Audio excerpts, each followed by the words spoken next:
start recording. Okay, we should be live. I'm gonna post the announcement. There's announcement one. Let's see. There's another announcement. There we go. Ah, it's a cutie. Meow. Meow. And there's another announcement here. And one more. There we go. Announcements are posted. Hello, everyone. Can you hear us fine? Hello. Hello.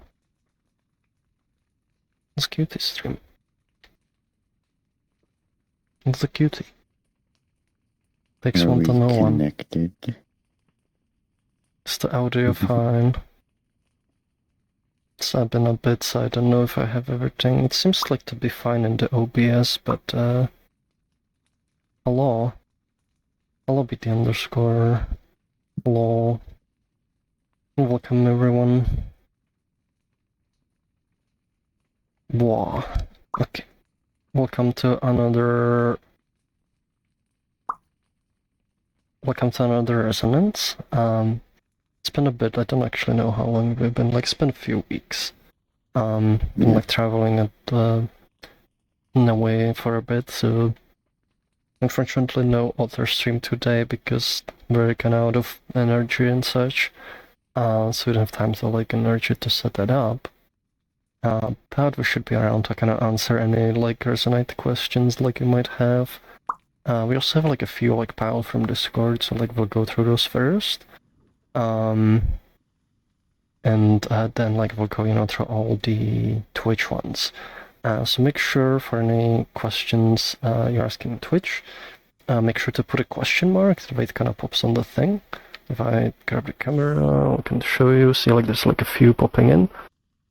So there we go. See that popped in because of the question mark. Yeah. And we'll go through those once we get through the Discord ones. So I'm Froox, I'm here with Cyro, and Meow. you can ask us pretty much anything you want about Resonite, about the team, even like about us. Whatever you want to ask, you know, feel free. Some things we might like direct you to some other office hours, like where like you might get like more detailed answer. For example, if you ask anything that has to do with moderation, we'll try to answer as best as we can, but we'll direct you to like an hour and a half in the past where you could have asked in the moderation office hours, meaning you have to go for the next week one. Let's see. I think we should be able to get started. Yeah. So I'm gonna anchor the camera so it's not floating around when the questions are the thing. And let's pick the first question from Discord. Do I need to put this here? So now there we go.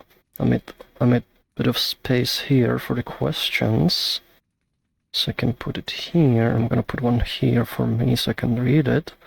Colin the Cat is asking, what's your opinion on open sourcing some build tools of Resonite, specifically NodeWeaver and the Portaflux bindings generator? Would you even accept contributions if they improve reliability of such tools for plugin developers? Yes, at some point, like we would want to like open source them, not just like even, not even just the tools, but like, you know, other parts of like Resonite, so we can have community contributions, both like to serve as a reference and, you know, to help contribute improvements. One thing we do need with that is we need to like have like a good, you know, sort of like process essentially for like, you know, PRs. So we need to write up like, you know, what kind of PRs we accept, like what we kind of expect, what standards we expect, and have like, you know, sort of formalized process, because we need to make sure whatever contributions are made, they match, you know, the code quality we expect, and they will not, you know, interfere with any of our like future plans. Because sometimes people might want to contribute things that will help them, but they will make things harder for us, like long term. And then that can create like a conflict. So, and that's something like we kind of like want to avoid. The other part is like we need to properly like separate things out, because it might be harder to kind of build some things like because it's kind of more entangled, maybe with some parts like we're not yet ready to open source.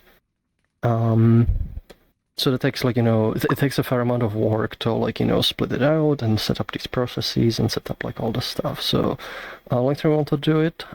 There's thank you Nikon for the raid. There's a number of things for doing this, doing it properly, essentially. But yeah. Next question is, let's put this here, from Socks to Fennec. They're asking, do you support financially or otherwise any of the open source project libraries you use? If not, do you plan to in future? So financially, unfortunately, we don't have like much of a budget for supporting them. There's like one we did like actually support like a bit like in the past, which was the Beppu physics engine. We sent like a donation to them for like their work. We don't have like much of a budget to like to make it like make huge contributions or do it for a lot of projects. One thing we do try to do, if we make any modifications to the libraries, we try to like make send them upstream, help kind of like improve things. And we've made like some contributions for Beppu physics. There's like some for the LightNet lib library. There's been like the message formatting library, I think, like we did like a bunch of for that one. There's been like a good number of them, and you can actually, if you go like on our GitHub repo, you should be able to find those and find like where we made upstream kind of contributions. Some we don't necessarily, because like they're more like specific to our use case, so like they wouldn't make sense for upstream, but like when they are general like, kind of improvements, we will try to help contribute towards the project.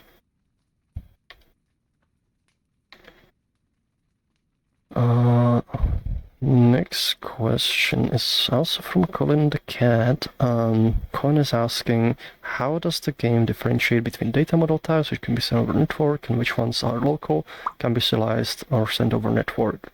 And they're kind of they're essentially just defined. Like there's like a there's like a multiple things. The data model data types, they need to have like certain functions defined for them in the coder class. Notably like serialization, so they can be encoded over network, and they also can be persisted, and there's like a few other operations. They also need to be like the system sort of like scans them, and there's like some lists where some of the types are defined. Like for any data types, like there are not like the primitive types, they need to be flagged as data model types. So like there's like an attribute that gets put on them. There's some cases where it happens implicitly. For example, if they're defined within a data model class, like a component, and it contains like enum definition, that enum is automatically data model type because it's contained within one. So the system will kind of like flag those automatically, but like once they're kind of outside, they need to be, flagged in some way. So it kind of depends on the data type. There's like a number of them. Like there's the standard kind of set of primitives, and then there's like certain like subset of like ones that need to be marked as a data model one, and the system will pick it up.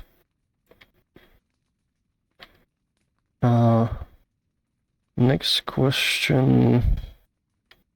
Oops, I didn't mean to click the wrong thing. There we go. Yours asking, how did the cloud hold up during the block party?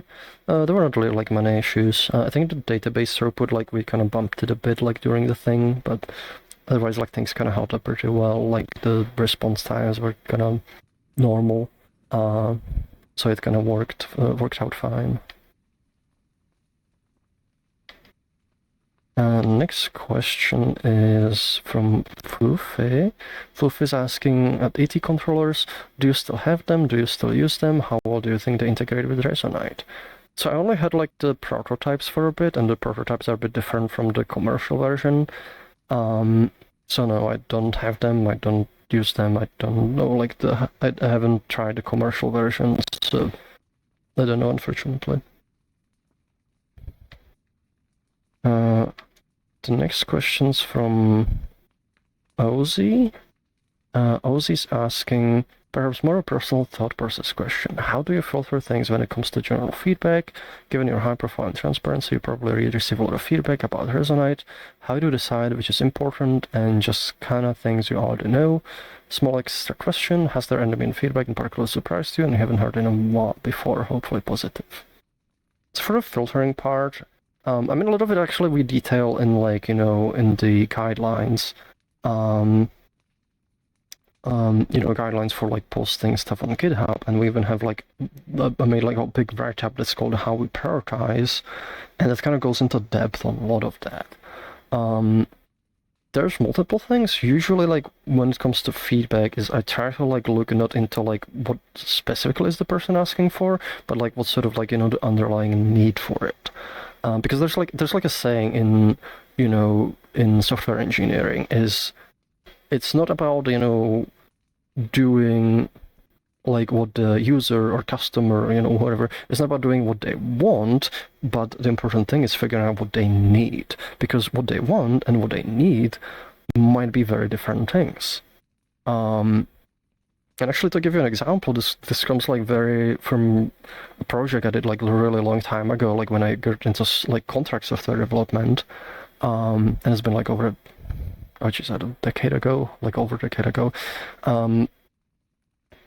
Like I had like somebody come to me and they wanted me to like make a script that would like automate Audacity to generate like waveforms, and they wanted like I wanted like click things and like you do this thing and then it like clicks the UI and just like sort of automates it and organizes and it saves the file and like and then plays it, and I was like, why do you need that? Like and they needed to like do some kind of like test signals, and I was like, I could just make a program that just generates the signals with the parameters you want, like continuously, and they were like, oh, I didn't know that was even possible. So like doing that. And as the thing is like sometimes people ask you for like specific thing that they think they need, but it's something they want, but what they actually need might be something a bit different. And oftentimes there's like lots of different ways to solve the problem. So the big part of like processing feedback is trying to like step back and look at the big picture of it. It also comes into play because like we get lots of requests. There's like a lot of them, and there's the big part of the job is like figuring out how to kind of reconcile all of that together. So for example, looking at any common patterns. Are there things that people might be different kinds of requests, but is there like an underlying problem that like people are like running into that could be solved by like a general system? And it's one of the things we want to try to do as much as possible, is because people will have thousands, like literally thousands or dozens of thousands of like little things they will want changed or added or improved, and that's just not going to be enough time to like do all of those. So that's usually not the right approach. But if we can figure out, what's the underlying kind of problem for all of those requests, we can figure out general systems which will address like a huge chunk of them in like one swoop, rather than doing it, rather than like doing every like individual one.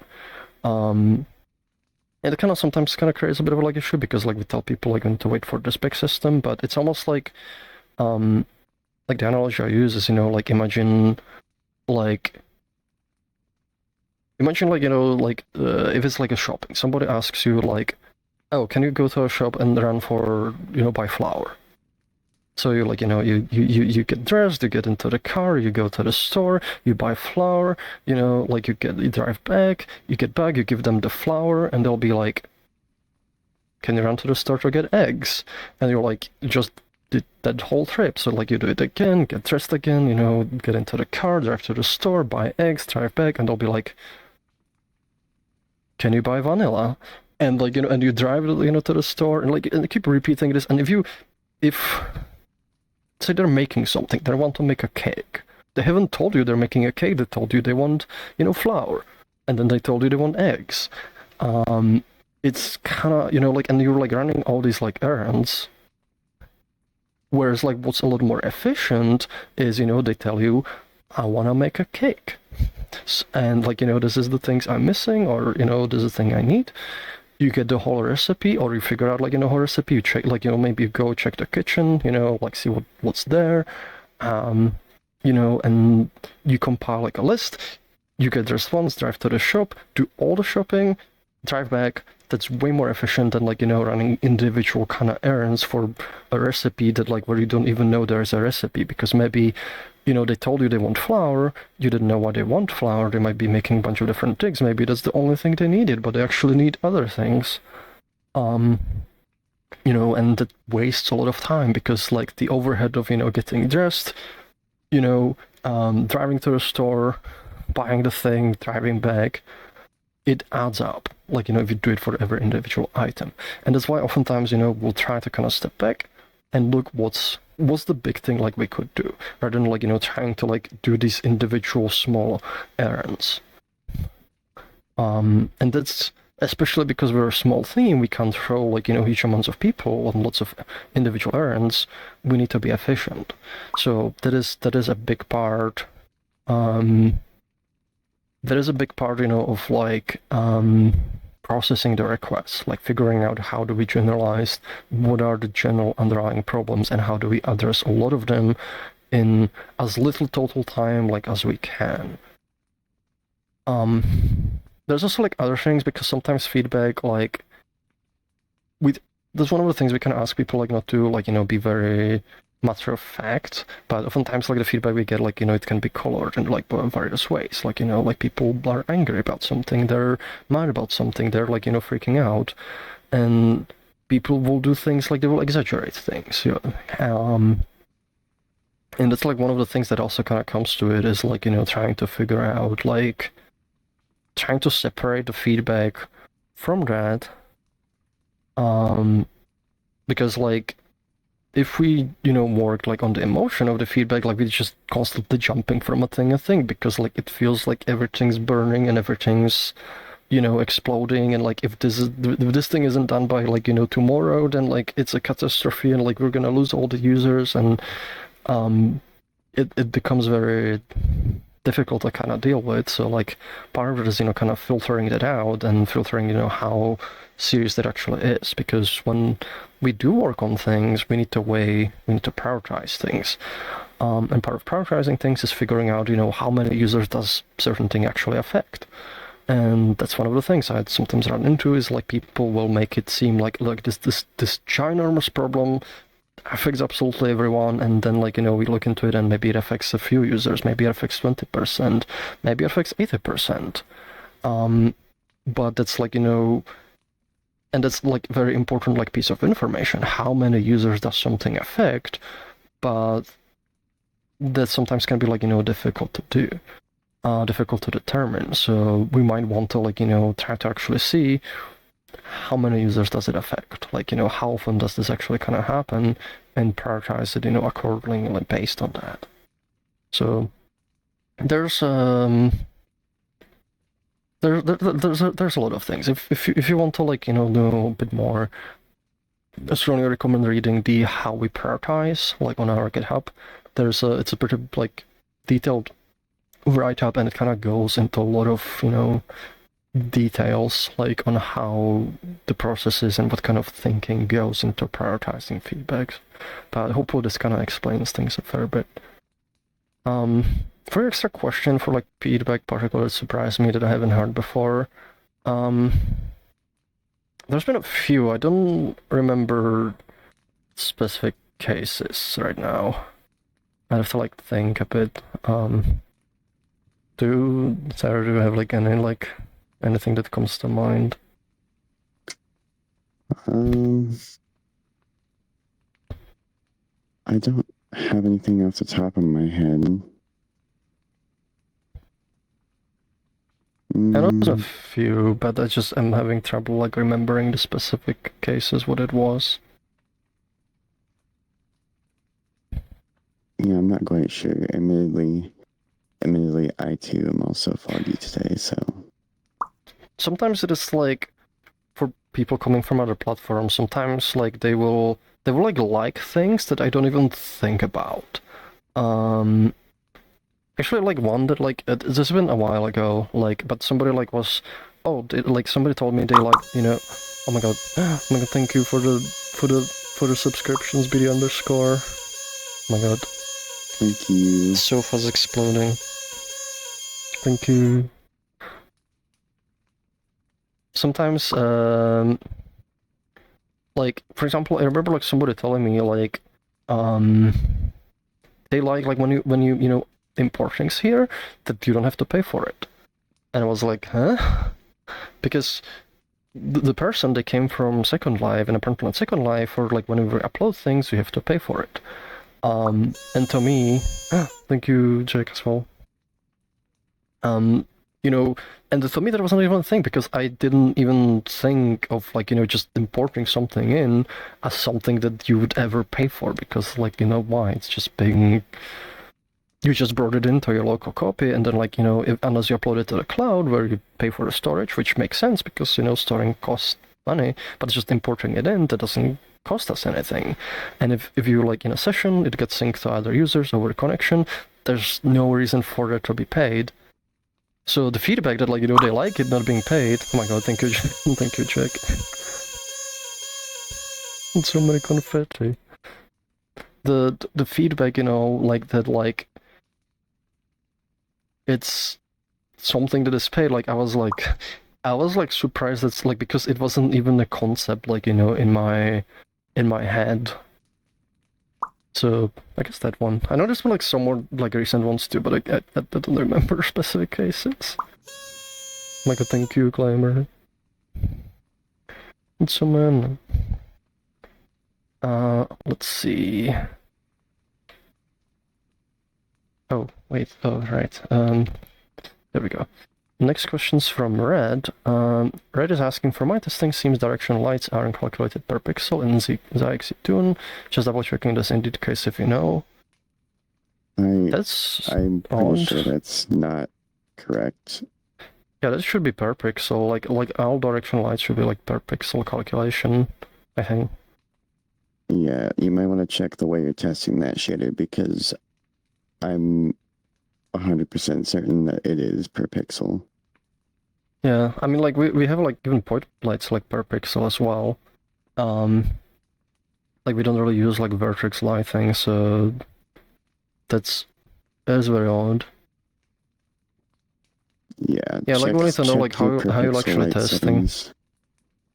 No, that's not even gonna affect that because that's like for like point lights and spotlights. Like directional lights should just implicitly be like that's like a special pass. Oh, I see. So that just should be per pixel. Like I mean, it might with things like this, it might kind of help. Like what tests have you done? Like because right now we don't know like what's leading into think that, so it's kind of hard to say much. But it's I'd be surprised if it's not per pixel.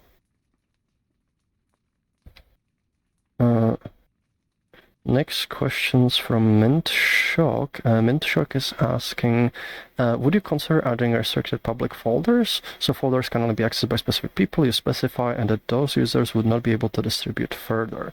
Or is it something that would come with Workshop? Not specifically thinking about paid assets, this would be useful for collaborating with others.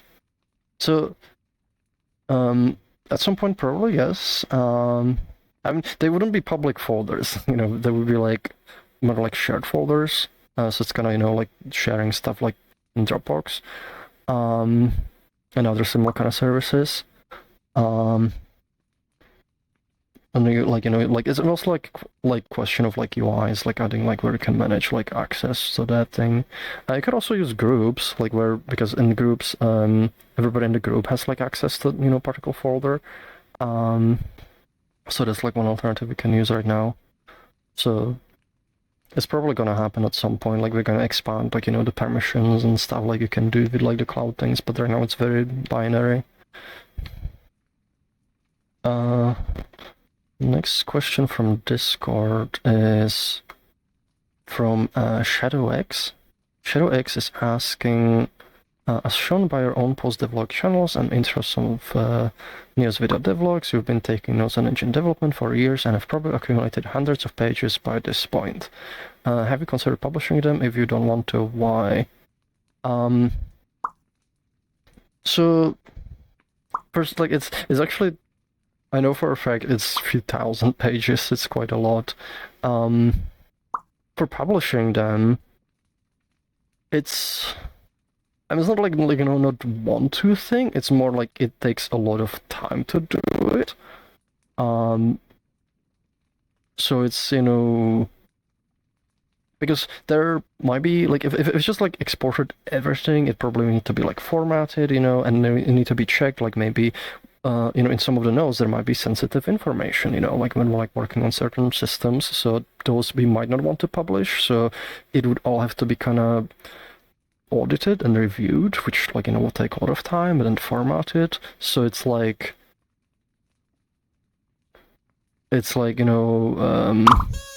oh my god, thank you Billy underscore. Wee. Jeez, we might It's have so to, many. that's so many. It's so many. Thank you very much. But it's more like like if there was like significant interest in it, say like like we published it in like a book, like it would be like a merch and people wanted to like buy that, that could be like it could make like the effort like worthwhile. But it might otherwise like it might be kind of it might be difficult to like find the time to like do that kind of thing, because there's gonna be lots of other projects.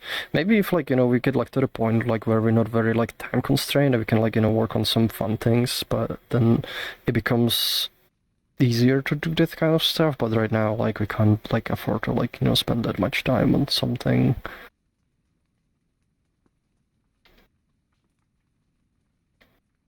Next question's from Abysmal. Abysmal's asking, now that performance has significantly been improved after splitting, what are your thoughts on how major a role it has played in Resonite's adoption, player retention in hindsight? After success of a Black Party event, has that changed the way you view importance of tools UI to organize and showcase similar events in-game that would facilitate more players joining public sessions? So, definitely seems to have like improved things quite a bit. Like it changed like how people kind of think about Resonite. It made it we got like a lot of like feedback where people are like who were previously unable to play because like for like weaker hardware they're now able to like stay in session. So it definitely helped in that regard. And I think like the concurrent number of like users, like it kind of like shifted up a bit. And we'll see like if we can like build on that, like with like more marketing. There's like, of course, like number of like other things, that will affect like player retention, but this definitely, I think, been like a big factor.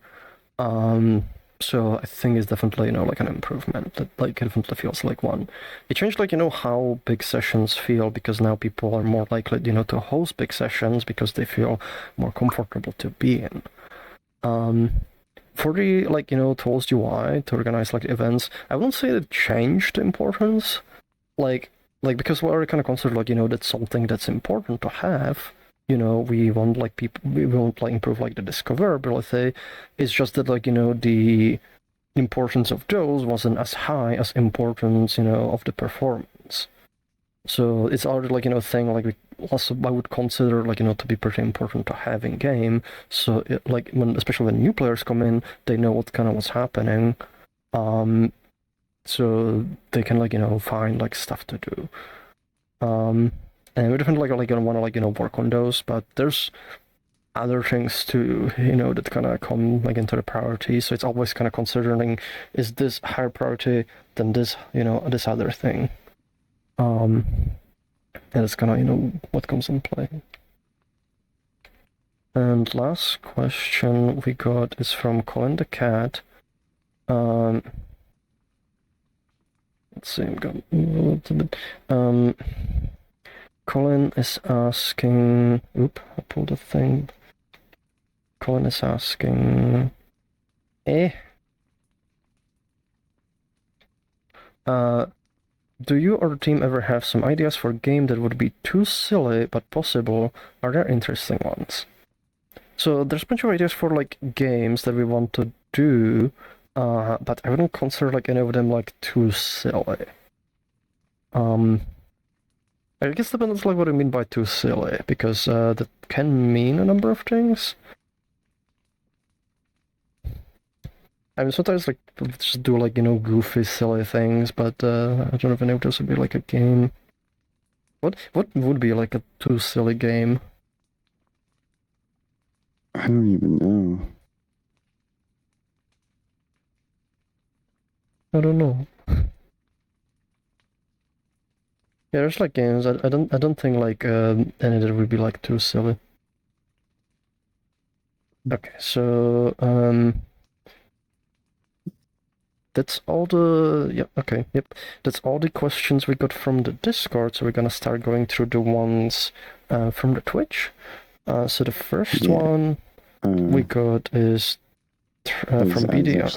I was actually going to mention that I've really been trying to like tough it out, but like what I'm happened? like under a blanket and I have a sweatshirt on and I'm like starting to get chills. So do you need to go? I might need to dip. I really did not start. I'm starting to really not feel good. Well, it's okay. It's important to get your stuff first.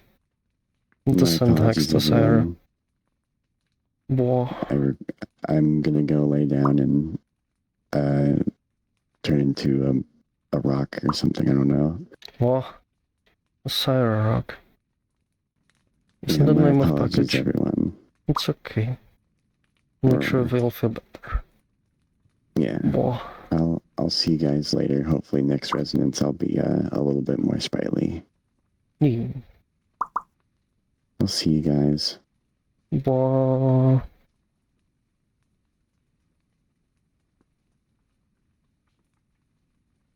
I have to adjust the camera a bit. Oh. I'll feel better soon. Okay. Let me adjust the camera angle a bit so it's gonna. That works okay, I think. I have the room for questions. There we go. So the first question from Twitch is from BD underscore travel typelongs. So typelongs would be like a good thing with the travel. I mean, I guess like one of the. So I'm still like adjusting a bit for the camera. There we go. I guess like one of the good things. Does this work? I think that works. For the framing, there we go. One of the good things is, so I was traveling back when the Amazon like outage was happening. It was like right like around the time, and apparently like it was affecting check-in for like flights, including Delta, which was what I was flying with, and I was like, oh no, this is gonna cause issues. But fortunately, it kind of went without an issue, so I guess that's the typongs. Like I kind of checked in and the travel was kind of uneventful for the most part. And I managed to kind of sleep through the most of the big flight, which helped too. Glitch4 is asking, are you now or have you ever been a sponge? Yes, I'm a sponge. I sponge up things. I sponge up like all kinds of stuff. Sometimes it's knowledge, sometimes it's fruits. Sometimes it's water. And to hydrate. Next question's from Check the Fox Otter. Check is asking, as you know, I'm currently working on a visual UX editor. What kind of features have you planned for UX in future? Anything cool in particular like to add? There's a number of them. Like I think actually like built-in UX editor would be one of those, because I think it's gonna make it much easier to work with them. Sort of like having like gizmos for it and such. Other one would be like one other than it's gonna be a big one is gonna be sort of like infinite scroll system, where like, you know, instead of like having to do like paging systems where you flip between pages, you can just kind of keep scrolling and it keeps the UI being generated dynamically. And it's gonna help, you know, with pieces of UI where like there's a lot of it. For example, you have like, you know, the contacts and you have tons of contacts. You know, it won't need to generate all of it at once, but it'll sort of generate it on the fly and making sort of a generalized system, so it's kind of easy to like, you know, plug into it. Like that would be a good thing. Another really important thing for UX, I think, is going to be like a styling system where you can sort of separate where the style is defined. So you can kind of like, you know, have it in one place and then you can kind of change it easily.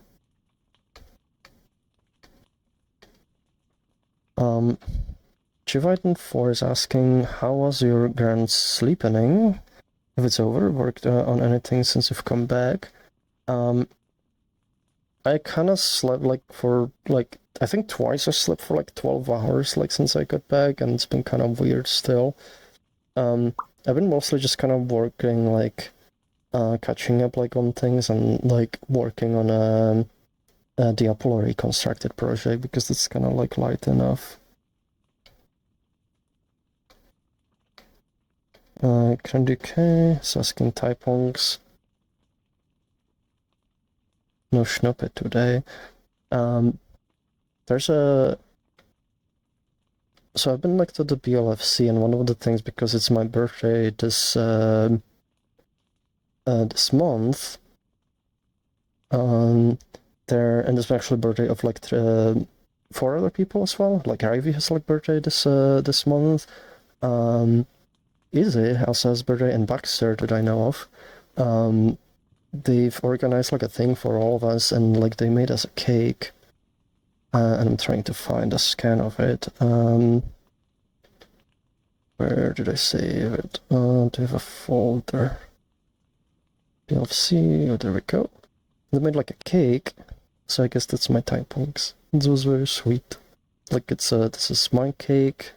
It's Froox themed. Like they did like a really good job at like, you know, and this is Ivy's cake. It was like, it was, the scan doesn't also capture it. It was very kind of like nice and glittery. So like the wings and everything, and then there's like Izzy's cake. It's also like really good. Like I like the way like they did the hair. Like it's very, very, very well done. So I guess that's my typings. Thank you for the cake.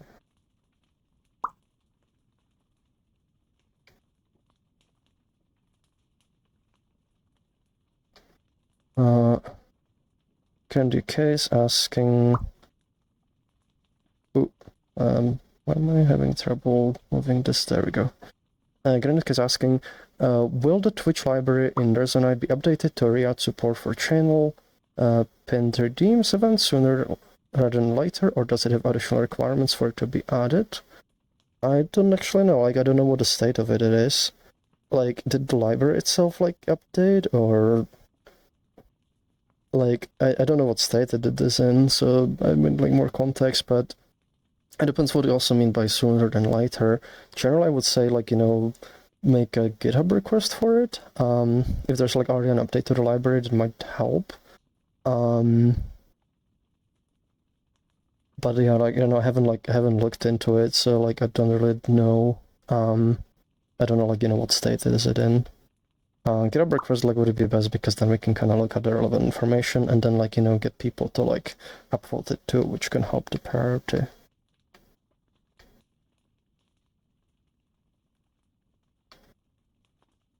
Check the Fox authors asking, now that performance isn't a huge deal breaker anymore, I think biggest financial issue still suffers from is discoverability in a few different flavors, such as believe all the planned features workshop marketplace will have biggest positive impact on platform and community. But that's my belief. I'm curious what you think is biggest financial issue in Resonite has, if any. Yeah, definitely discoverability is like one of the big problems. It's like the workshop, you know, and stuff like that will help a lot. Like it'll help like people find cool content, like the events system will help like find like, you know, what's going on. It'll help people find like, you know, avatars. So so there's a lot of that. But I think I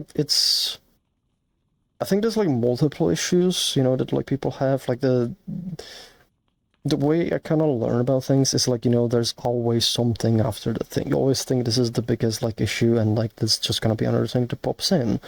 And sometimes, the problems might not seem big, and sometimes they might seem small, but they're actually more complicated. So I think there's like, a lot of different things, and it's just kind of figuring out like what would be the biggest impact right now, and like what's also the best thing to focus on right now, like for long-term purposes. And because we have to kind of like, mesh all of that kind of together. And there's also like people, who come to Resonite for lots of different reasons. So I don't think like, there's ultimately like a single thing. It's gonna be always like lots of different problems. Like for example, the IK, that's like, one of the things that like a lot of people don't feel comfortable. Having stuff like, Unity SDK, that might be like a big issue for like a good chunk of people because they want to just easily bring in content, or maybe they want to like get started, they want to use a workflow that like they're familiar with, and we don't know how many is there actually blocking, because like say something like that, like the SDK, that could like help like reduce the barrier of people bringing their avatars, because if we provide like a very simple tool where they already have a setup avatar, they click a button, it just pops in here, they don't have to do anything extra, that might like reduce a lot of the friction, for a lot of people to kind of move over. And we don't know like, how many like people will that like, do, but it can potentially do quite a bit, like if you want to like erase like that barrier. Some of it's like, UI as well, not necessarily discoverability, but people, getting frustrated, which I think like IK is part of, like, because a lot of people, especially for social VR, they, they want to feel comfortable in their avatar, and if they don't, they get frustrated and they don't care about anything else because they don't feel comfortable, like that, because the thing's not behaving the way they want it to. And which also comes back, to the avatar thing, like, like they want to be themselves before they do anything else. So I think there's like, like people might want to like, they will not care about discovering content like until they can discover it as, their own avatar that they feel comfortable in. So I think there's multiple things, and I think there's like, it's always gonna be like a thing after the thing you do. So yeah, it's a complex problem.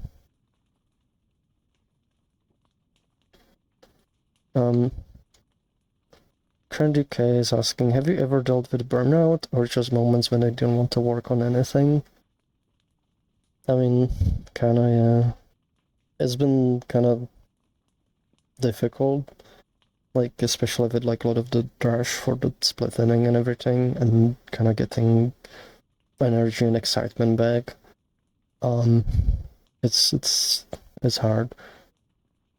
It's also difficult because like there's like even like constant kind of pressures on things. It's like you need to do this and to do that, you need to do this, this is a problem, this needs to be done, this needs to be done, this needs to be done, and never kind of stops. And it feels like a lot of people don't understand, that like sometimes you do need to slow down, like, and to kind of recover energy, but they don't care about it because they need their thing, and that makes it very very hard, because then you have to deal with that, and then it's kind of hard to recover because now you're dealing with somebody's like frustration or anger, and that's not really helping like the recovery. Check the Froox authors asking, please rate your experience on scale of 1 to 10. How likely are you to recommend Windows to a friend and colleague? If that's the scale, the funny thing would be to say like -10 or something. But yeah, like, I've actually filled it out, and it is 1. I reached a point like where I'm like, I don't want to be like using this anymore. Like, I really want to switch to Linux, and there's still some things blocking me, but I genuinely don't like using this anymore. And I'm not even like holding out hope, like, they're gonna fix up like some of the issues anymore, because it just keeps getting worse. And from what they keep like, announcing about their future plan for Windows, it doesn't give me confidence they'll actually fix the problems I'm having, because like a lot of their focus is, just adding stuff like,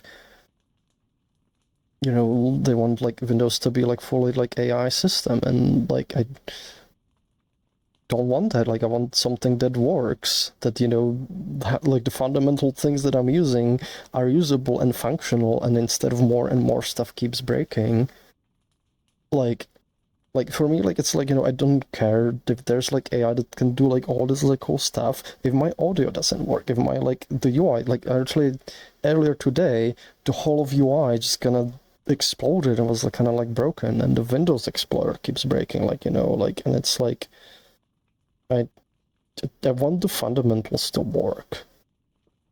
If the fundamentals worked, I would be at least, more like, okay, maybe they're like some AI function I don't maybe super care about it, but it doesn't, at least like, it's functional. But now, right now, it feels like it's kind of, right now it feels like it's at the cost of like, just the fundamentals of the system working. And it's kind of like making me lose a lot of confidence, in the direction that it's taking. Like, also, like, it kind of feels like, to give analogy, it's like, it feels like, like, say, use the trope, like, there's people starving, in certain parts of the world. They need food. But somebody, like, goes, like they make, like, these motivational, presentations, like, like, be like, serenity, like, and stuff. And, like, they make, like, it's all nice and music and motivational text, and they send that over, hoping that fixes the problem. And it's very tone deaf, because they are starving. They don't care about any of that. They need food. But they, like, they have, like, they're making motivational posters, which are currently in, maybe, like, and they're sending that over, like, thinking that it'll fix everything, and completely missing what the actual kind of problem is. And that's what it feels like to me right now, with, like, direction that Windows is taking, like, and not even just Windows, like some of the two other tools I use as well, like Visual Studio, where it's just like showing like whatever the current trend is, and completely neglecting like what the actual needs and requirements of people using the software are. And so it's, very, the trust in it is very kind of like low right now. That is on my end. Thank you again for the subscriptions.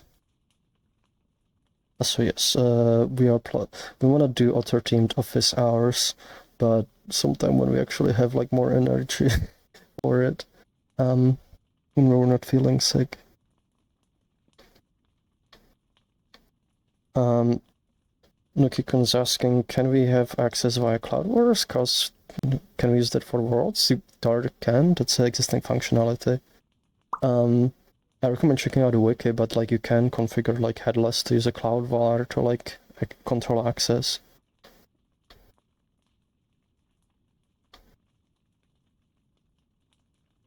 Terrasploid is asking, when can we get I Love Rev Hacking t-shirt on the merch store?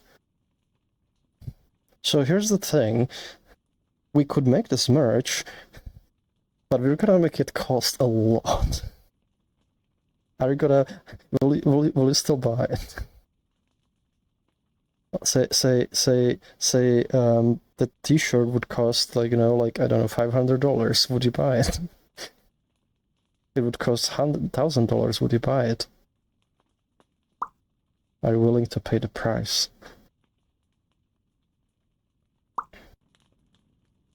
Grand UK is asking, asking on behalf of Discord user, are there any plans in future for more advanced custom shaders, like having tessellation shaders? Then my question, just passing it along. So shader support is like something that's gonna happen once we switch render, because it's gonna near impossible, like, well, pretty much impossible to do it sanely with like Unity. So we need to switch our render, and then it's gonna kind of depend, like, what kind of render like we're gonna use. It's probably gonna support like tessellation, so like that's gonna be a question, how can we expose it in a way that's, you know, allows for like long-term compatibility? If that's something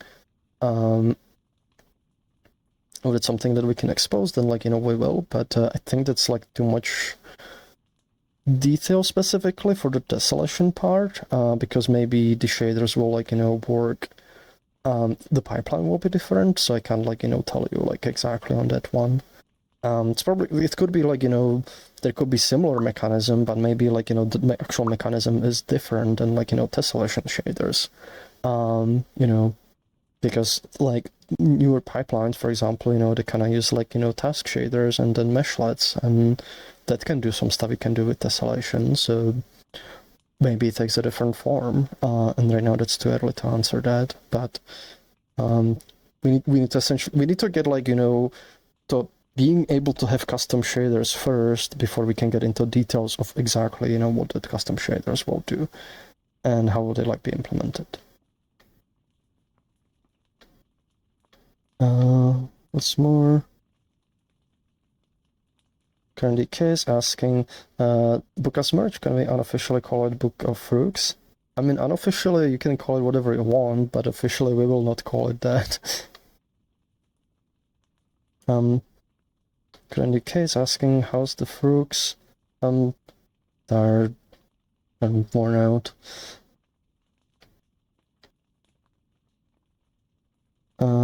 Nikki Kun's asking, is that Groove's 3D you're in, or Home of Future? What made you pick that today? It's the Home of the Future. Let me actually double check the name. High Tech Home. It's High Tech Home by Koza. I will have to hold on. I'm just gonna do this.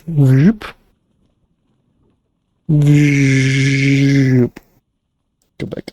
Ooh, where was I? It says this word. I just picked it because it's a pretty world and it was recently released.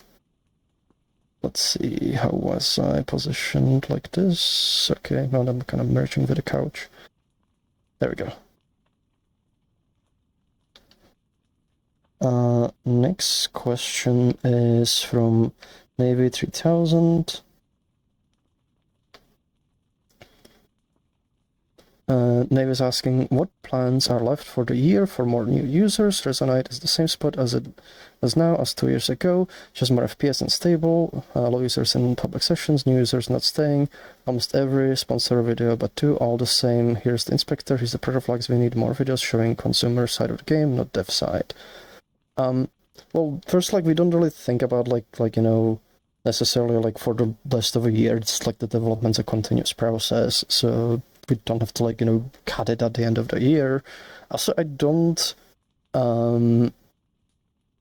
wouldn't say, like, it's at the same state, like, because we definitely, post-splitting, we definitely saw more attention of users, and the number of, like, you know, we saw bigger sessions being hosted. We had the Rezo block party, there was, like, you know, the basilisks, you know, there's a number of sessions that had, like, more users, and it does show up on the graphs. So I don't actually agree that, like, you know, it is in the same spot. Now we're gonna, like, be building on that is, like, we're gonna be doing a lot more marketing. There's, like, already some, like, videos that kind of released, but there's, like, a number of others, and there's, like, you know, certain, like, YouTubers where we try, like, different things and see what has, like, you know, significant effect. But there's overall gonna be a lot more marketing that is kind of planned, and help kind of, you know, showcase, like, you know, what you can do Resonite and the fun stuff you have on it. We got, like, you know, more people on the team. We got Chromo, you know, who's kind of leading the marketing efforts, but we also now have, like, Rusty and Decoy.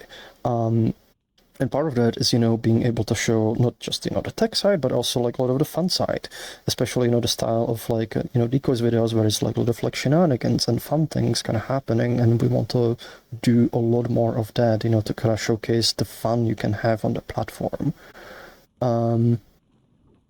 So there's definitely more kind of planned in the way, and we definitely did, like, the splitting itself had, like, you know, an effect that was, like, measurable. And when we did a marketing campaign last year, that actually also had, like, measurable effect, like, pretty significant one. So a lot of this kind of currently in the works, you know, to make sure, like, we can kind of build upon that and keep like doing things. But I definitely disagree that it's in the same spot. Like the retention is definitely higher, and the number of concurrent users also kind of bumped up, and that's before the big marketing things actually kind of happened yet. So we definitely saw like a difference.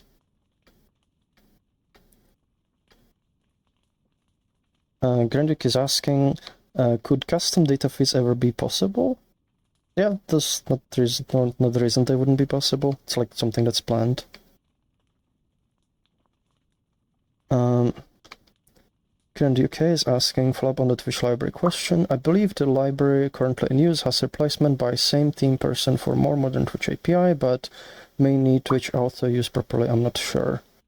I'm not sure. Like the Twitch did move like some stuff behind auth, so that might require like reworking of how the Twitch API like interface works, where you actually need to like you'll need to authenticate. So that's not like we need to update the library thing, that's we need to implement things to Resonite thing.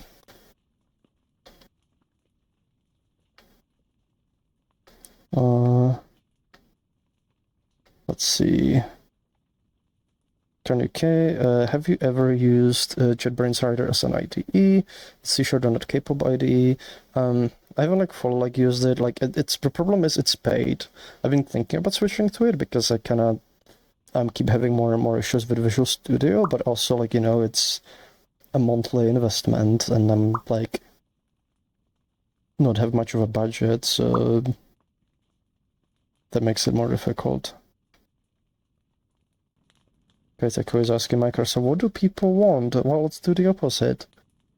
Yeah, it kind of feels like that sometimes, like they're just kind of doing whatever they think that like trends are, but not really doing like what people actually need. At least like some parts of it, because like Microsoft is a big company and there's parts like they are doing like really cool things. I would say for example the C# and .NET theme, like that's like one of the best things coming out of Microsoft. But there's also like parts where they're like doing really weird things. And that's the thing, like with big companies, you realize like it's a lot of different teams, a lot of different departments, and some can be like doing awesome things, while some are doing not as cool things. So it's kind of hard to like judge it as a single kind of entity. Next question is from Grand UK.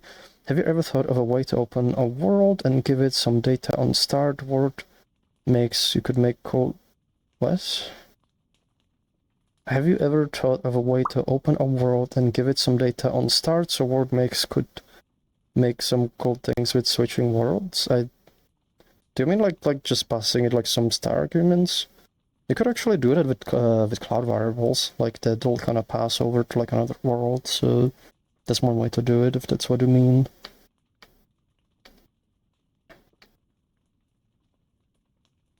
Have you ever consider working, Gransuke is asking, have you ever considered working with a creator with a large community to bring the whole community in at once to get a good base of users so the cache 22 no users can try? And I don't know how that would like work, because like like we did have like some YouTubers who have like large following like make a video, but it's up to like in each individual person to kind of switch over. So I don't know like how this actually I don't think because the creator can't really force the users to switch, like it's up to like each one of them. So I do like we can like sponsor some of them, like make like a video and have a lot of people kind of check it out, but then it's gonna be up to the individual users to still like decide to switch.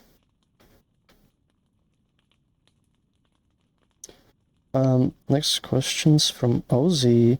Ozzy's asking, my bad if it was asked before, but how is the Beppu v2 master branch updating going? Last video, funny locomotion was interesting. So I got it working. It seems like everything kind of works, except things just get weird randomly, like they kind of explode. And I haven't had a chance to kind of like figure that why yet. There's like something odd going on. But the locomotion was fixed, like it kind of works. There was like thing that was actually updates were not being called. Aegis is asking a good question. I remember now which version of Beppu are we on? So before the update, like we're like I don't actually remember from memory. You can find it in the log. When you look at the log, when Resonite starts, there's the version is printed out. It's something like 2.3 point something.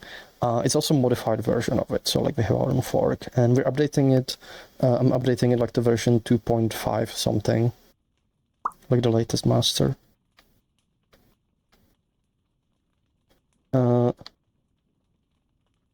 Kaya Cutie is asking, do you have an office where you have VR set up to do the streams? Are you just working from home currently? I'm working from home. I have one room where I have everything, so like I don't really have too much space. So I'm doing everything from the same space. I'm actually just like sitting on my bed doing this.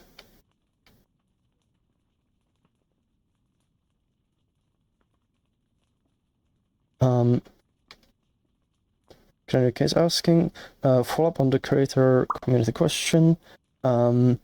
I mean, working with them so to make an event as collaboration between YDMS and them targeted towards their audience rather than just a video, because they may have some ideas on what events could work for the audience, which can bring users in for that event and hopefully keep coming back.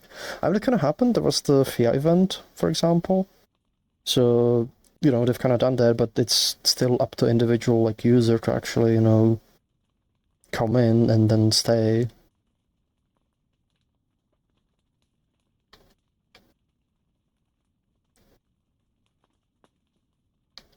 Next question's from Ozzy. Actually, by chance, would updating physics engine help with haptics getting stuck? I know it operates under a different physics simulation, which is neat. Probably not, unless the bug is somehow coming from Beppu itself, which I don't think it is. And it's actually all the questions right now, so let me see what time is. How long have been going for? Oh, it's been an hour, so like we got like one more hour. So still have like questions. If you have any questions, you know, feel free to ask. I do have can also show you some things in the meanwhile if you don't have waiting on questions. We got one in.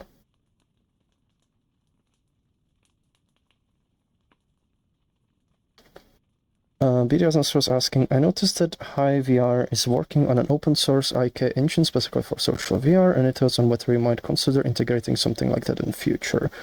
I would say probably not, because like we actually use like the final IK we use, it's designed specifically for VR. The problem is it's not designed for Resonite. And one of the things like we really need, because IK is very, you know, it's very core to a social VR platform like this, because, you know, like that's how to exist in the world. We need something like the IK kind of works, but like when I did the port, like, you know, it is not designed in a way that Resonite works, so it kind of doesn't mesh together, and I don't want to, like, you know, make the same mistake, because like it's like a lot of effort, because like, you know, like I had to like pretty much rewrite the whole thing, like a good chunk of it, and even like the individual pieces like code, like I had to kind of, you know, do a lot of stuff. And it's still like the overall way it's designed, it doesn't mesh well with like how Resonite does things. So it's one of the reasons like we want to do our own, is so like, you know, we have, you know, full control over it, and it's designed from scratch in a way that, you know, fits how Froox engine works. So I would say probably not. There's like other details too, like we'd have to kind of, you know, look at it. Look how it's kind of implemented, look how it, like, you know, behaves, what's the API, specifically what the license is to, you know, is the license gonna like mesh, you know, what kind of like, there's a lot of like things to kind of consider, and but even just given the fact alone, like, you know, that we don't want to do the whole, like, you know, we're porting third party IK, you know, to our own thing. It doesn't mesh super well. We don't want to do that again. We want to have, something that like we control, that's designed specifically for needs of Resonite, and then like, we have like full kind of ownership of it. So I would say most likely not. For like to even like kind of consider, I would have to like, look at the project as well, like see like how it's like implemented. So I wouldn't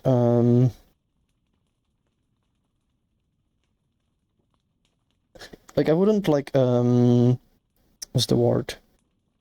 Like I feel like I wouldn't like even probably like spend much time like looking into it, because like the big need is like, having something that's like just designed for Resonite. So if there wasn't that, like we would still need to do research to figure out like, is this like a good fit? Is this something we can rely on in the future? But like I feel that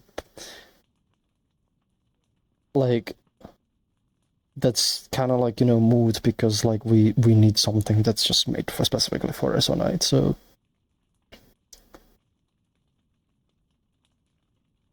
we don't want like, we essentially don't want to go that route again. Ozzy's asking, is there anything else you plan on touching while updating Beppo 2 that's related to physics? So of course not complaining about extra stability, performance being main thing. I don't remember. I don't think there was anything. I think it was mostly just updating it, making sure it kind of works. Don't like plan like to touch anything like too big with it.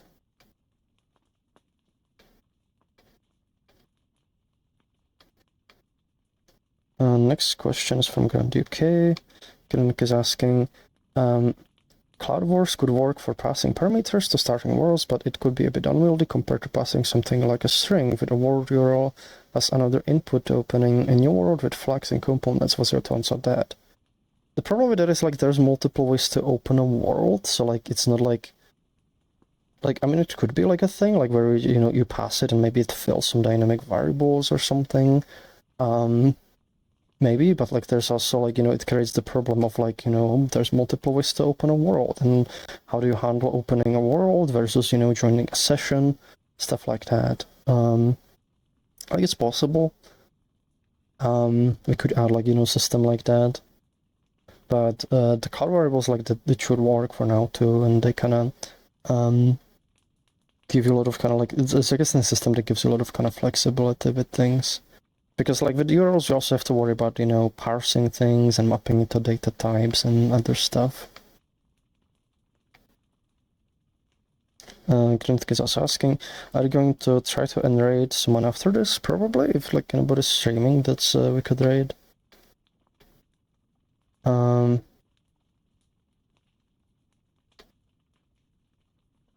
Navy is asking, in reply to a question, on average we have about 50 more users. Public sessions are pretty much the same every day, count-wise, but overall the same, but splitting happened, a lot of the same issues, and ones that users tend to have, just wondering when your user experience is going to improve, crashing errors, UI updates. I mean, you say it like there, like, there is more users, like we're a small platform, so like 50 for us is still like, quite a lot. So I think it's a bit like disingenuous to say, it's the same. It might not be like, huge, like it's not like, that like we just exploded all of a sudden, but there is a difference. And there's more like, public events too. So I think that alone, like, that makes of a difference. Like, and I would say like, we are continually improving the experience, because like the split thinning, I would say that improved the overall user experience. It's not like, a when thing, because like, like it's not like you do it all at once, in like one like thing. Improving is like, continuous process, and we're going like, and we've been like, even post splitting, we've been releasing things, to help fix crashing, fix like a bunch of bugs. Like we are continually working on making this kind of better experience, and some of the tasks are going to be smaller, some are going to be bigger, but it's a continuous process. It's not, like by this date, it's everything's gonna be fixed and all the bugs are gone, and everything's optimal now. It never works that way. You just kind of keep like, you keep making it better over time. and like gradually like things will grow. And it's kind of how it's been like, you know, for the whole history of this platform. And the one before it is continually improving things, focusing on things, you know, that matter, making it like, you know, that as long as we keep making it better, more people will come, more people will stay, because we eliminate more, you know, frustration points. And it's not a process that I think at any point will stop. Like, you know, you have to keep like you have to make things better. So it's not really a question of when, it's just like, you know, we need to kind of keep going and we keep improving the experience as fast as we can, while still, you know, kind of keeping it sane.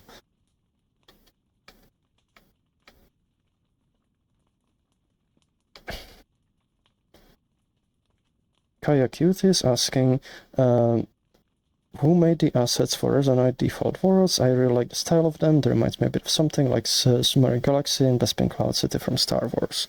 It's been like made. It's been made by the art team. There's like Aegis, there's Russian, there's sorry, Aegis, Russian.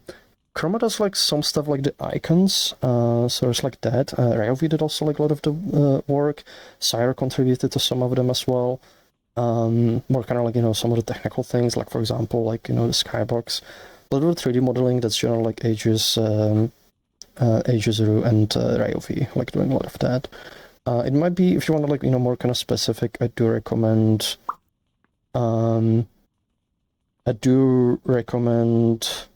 like going to the art office hours, which are like, should be every Wednesday. If you check the Discord, there's an event for it.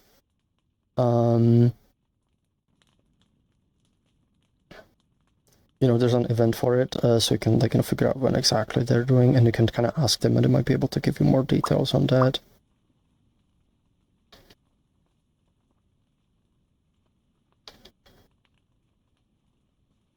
Next question's from let's actually pull this so I can read it easier.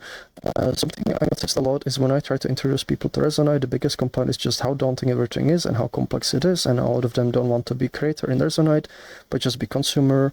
And the question would be, is there any thoughts on making two separate UIs for creators, one for consumers, creators having full suite, currently available, while consumers have something stripped down to just word hopping, inventory, and standard stuff?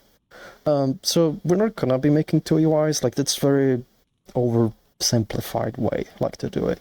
And it doesn't really work. The way we approach it is like we actually want users to start with simple UI. You start like, you know, have the basics so you can socialize, you can like, you know, do things. And like, you know, like you have all just the basics, and then when you want to start doing more stuff, that's when you start like, you know, digging into things. You start finding tools and actually find like, you know, things are already that way, like in a lot of the places. Like for example, a lot of the inspectors, like that's not like, you don't find it, you know, in your home. You have to go to inventory, you have to like, you know, go to essentials, you have to go to tools, you have to like, you know, spawn a tool, and then you have to like, you know, open the inspector, and that's like, you know, how you get to the more advanced UI. That's already like a lot of steps, and you kind of have to go out of your way to bring that complex UI. So if you don't want to be a creator, don't spawn the developer tool and, you know, don't use it. The analogy I kind of use is like, you know, like say like you're visiting a friend, you know, at their home. Your friend is maybe into electronics. They have like a lab, you know, they have lots of like instruments and complex and spooky tools, you know, and everything. And you just want to visit them, you just want to talk and hang out and chill. You can't do that, you know, like the fact that they have like lots of tools that you don't know how to use doesn't prevent you from like, you know, walking and like, you know, knocking on their door and then just hanging out in their like, you know, living room. You can even hang out in their like workshop, like while they work on stuff. The fact, you know, that they have tools that you don't know how to use doesn't stop you from chilling out with them. And that's how we kind of approach like a lot of things here. It's, you know, like if you want to do complex stuff, you find a tool to do it, and then you know, it's you know, you have to go out of your way to like, you know, bring the complex UIs. So the part like that I kind of like, you know, don't understand there is like, you know, like we don't force people to do things. If you don't want to like do like a lot of the daunting stuff, don't do the daunting stuff. So the question there is more like, why do people feel the need like, to do it? Because sometimes, it might be because you need to set up your avatar.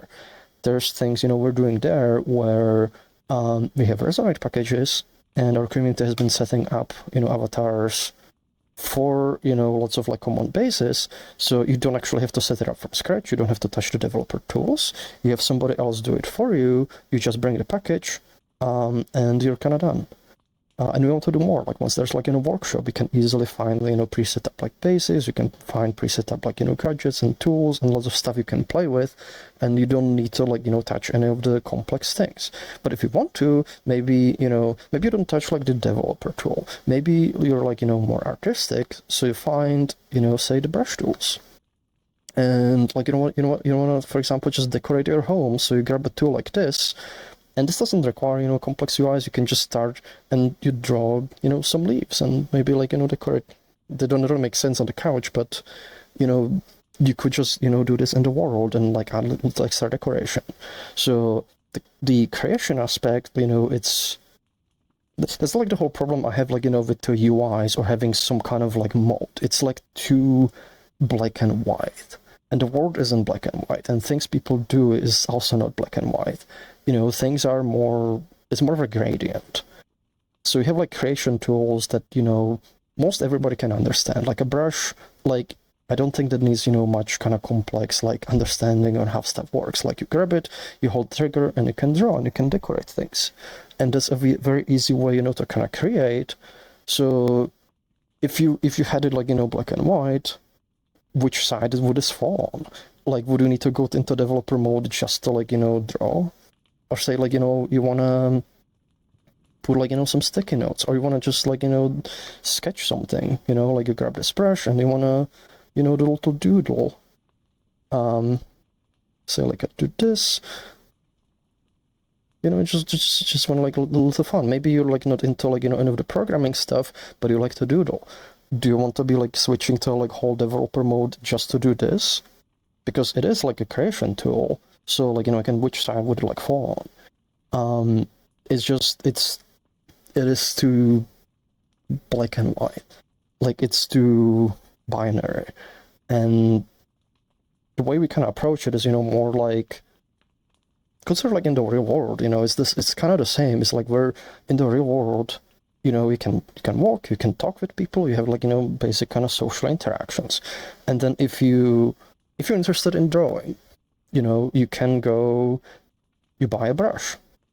You go to a shop, find a brush, set of brushes or pencils or whatever, and you can start like doodling, and you can like doing things. And we're approaching things the same on Resonite, where like you start with the social basics, and our goal is to make it as simple as possible. Get you in, make it very easy to socialize. And then like, say you become interested in, doodling, find a brush and start doodling. You want to do some, basic edits or some basic, kind of building. There's tools over there too, like we have like tools where just like you can build worlds by just like, snapping modules together. And that's maybe a little bit more complex, but not as complex as the inspector. And maybe over time, you want to dip into like more complex editing. So you actually go out of your way, find, the developer tool and start like, editing things like on a very complex level. We also do stuff, with some of the other editing tools, for example, material. The material, you don't have to touch any of the complex UIs to use. You just find a tool, you find a material, which we do want to like make easier too. Once we have a workshop, so you can just find them. There's like a whole like category for it. It's gonna be integrated in the tool, but it's just you find a material, you plop it in, you click something, and this is bricks, and this is simpler to use than doing it through the inspector.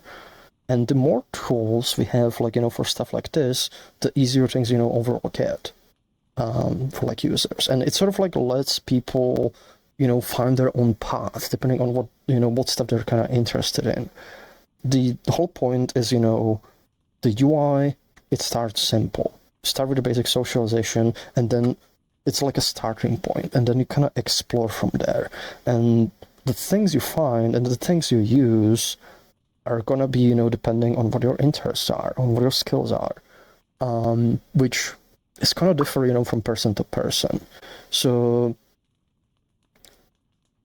making it like, you know, very black and white, where it's like, you know, simple and super complicated, I don't like that approach, and I don't think it's the right approach. I think the right approach is you start simple, and then, like, you know, you grow in your own way. We make it easy, you know, to kind of discover things. It's a similar approach like we're using for the UI itself as well. If I'm gonna switch the camera. So one thing I can show you, one system we have, I'm gonna earn the private UI. So one of the systems we have is like, you know, called facet anchors.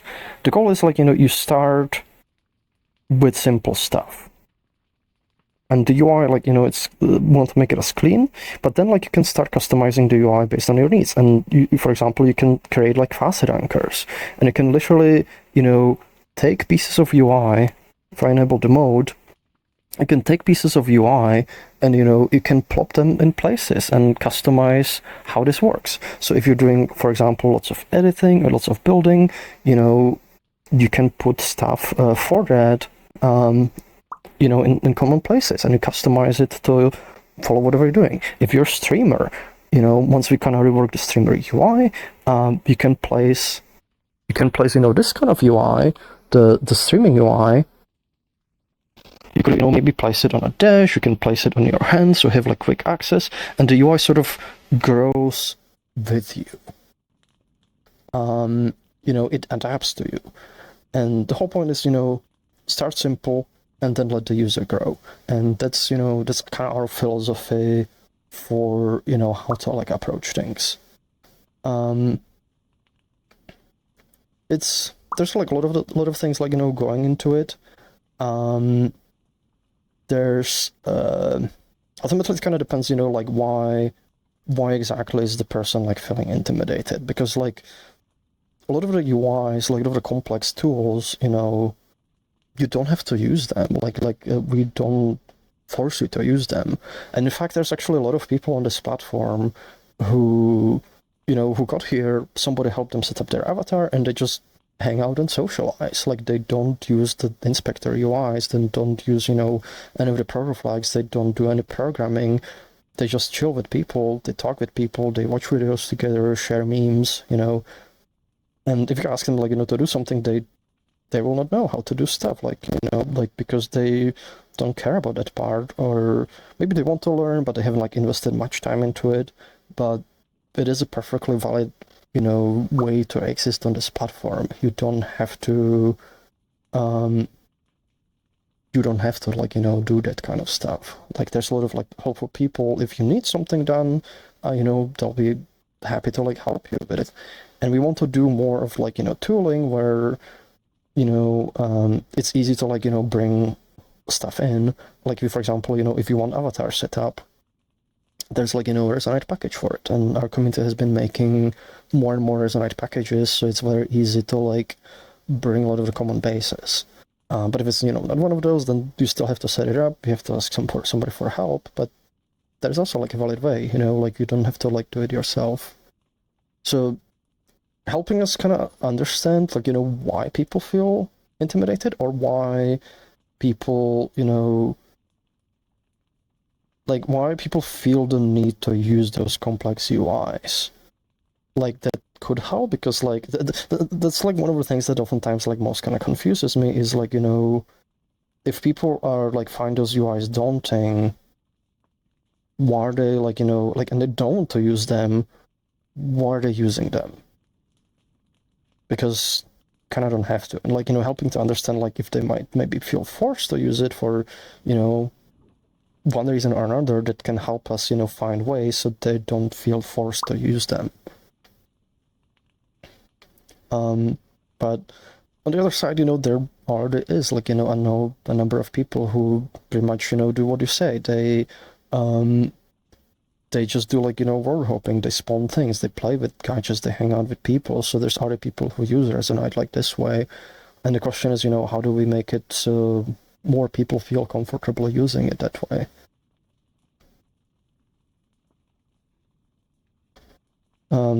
Ultrawide Gamer's asking, while you don't have to have two UIs, have you considered having more scenario with Android, where you can enable developer mode, just adds more features? I mean, that's pretty much the same thing. It's like having two UIs kind of thing. There already is like a mode for the developer tool where it adds like a few extra features, but like it's still fundamentally the same problem. You're making kind of two UIs, two modes, one developer one, and like I said, I think that's like way too black and white, way to look at it.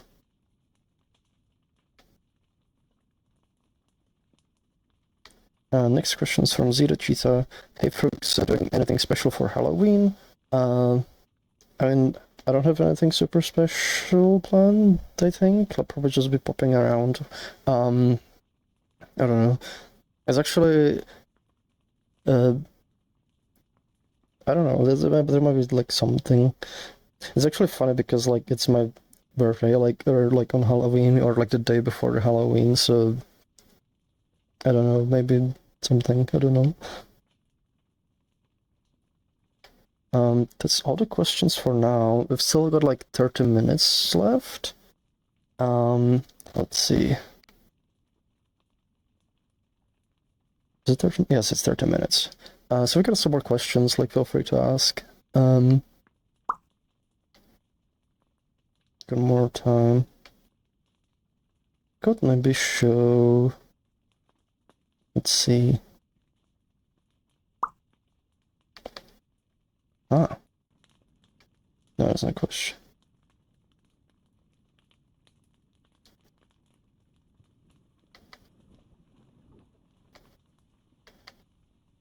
I didn't get like too many pictures at like a PLFC and stuff, like a show like 1-2, but not the show like some that I took. There's like one photo I really like this one. I managed to take this. Is it backwards? Or like this one, like the way like the lights and the gradient kind of came out. Yeah, we got a question.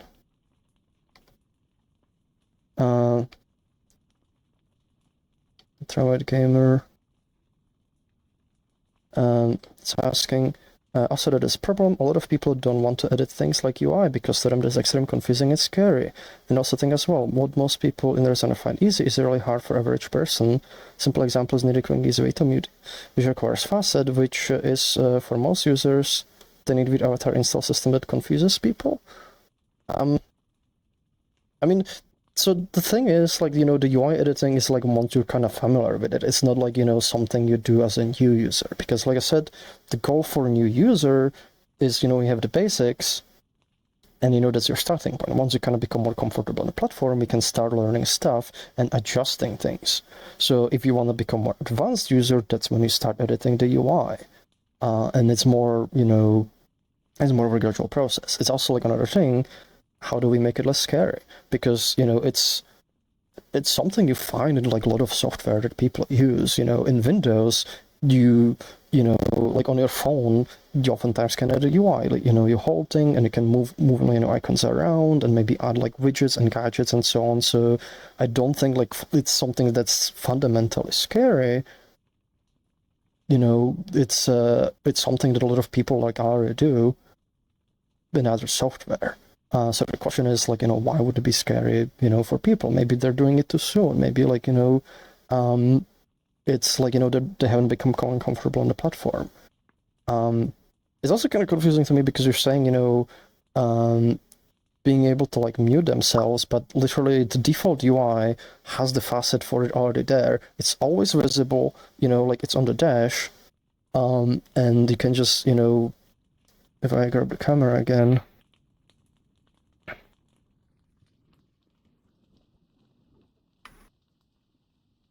like if I grab the camera, and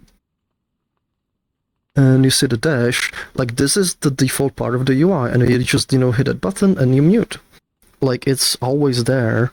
Like, even if I go, like, to other pages, like, it doesn't, we've specifically made it so it's always accessible on your dash. You just need to press one button, it's there. So why would it be, like, confusing for people?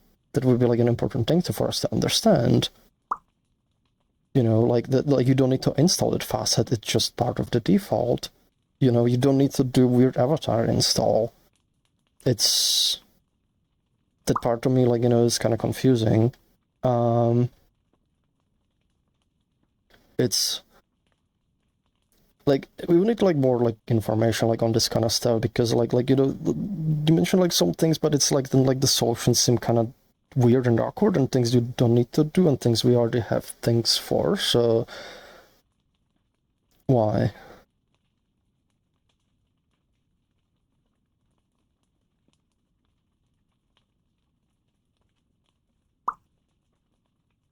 Is it like, maybe they're not aware that it's there, um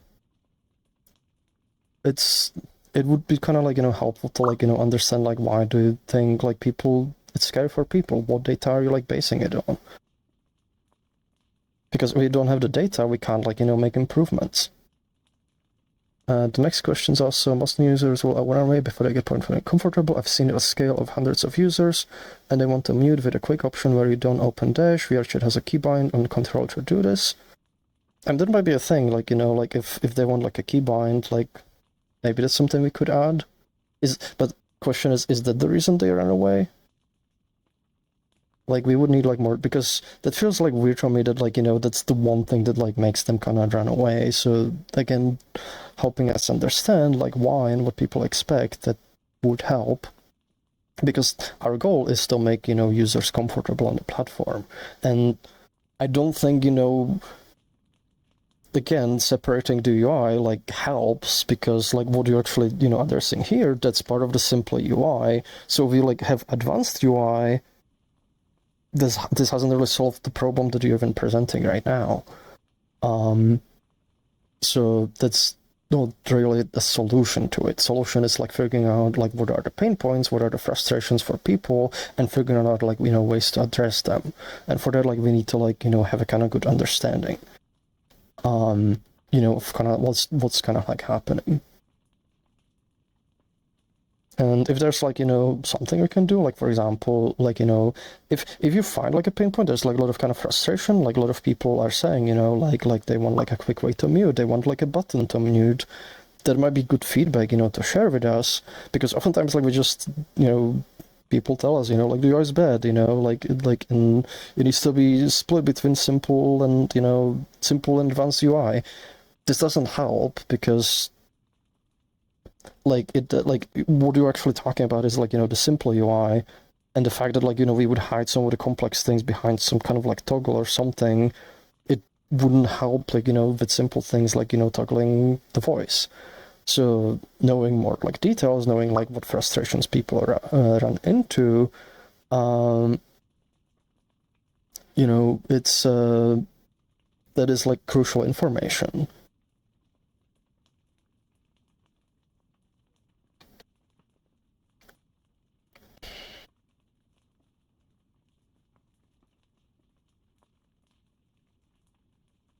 Still good.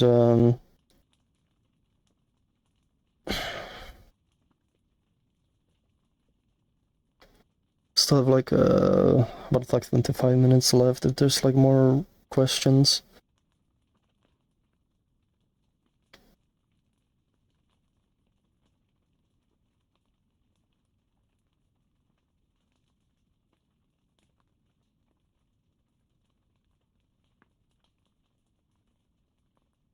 Where's my like? I just ended like a little bit early too, because Metro's been feeling a bit bad.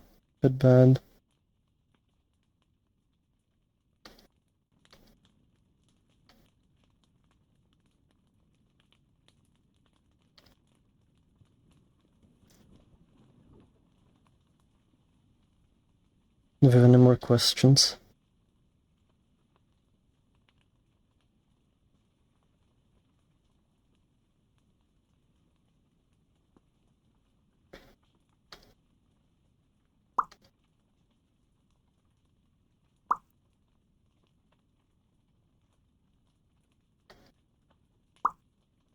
Let's see.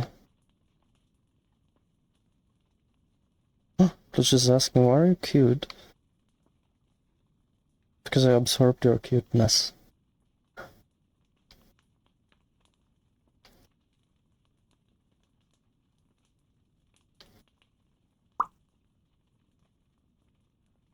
Okay, was asking, I was making the blob sounds. That's the chat system, like when messages are being sent, I can like disable it. Oh my god, Glitch is asking, I said, you know, my question earlier was a SpongeBob reference. It's everything was a SpongeBob reference.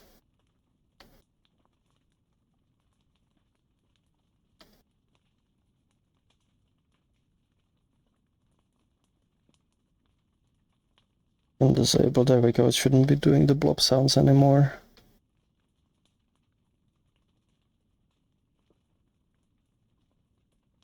But it's not asking, what are the units used for Highliner driver min and max input pupil size? I think it should be in millimeters.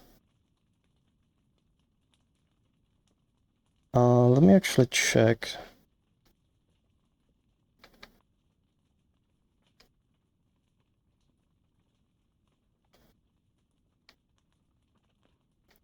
So, I'm gonna grab the camera.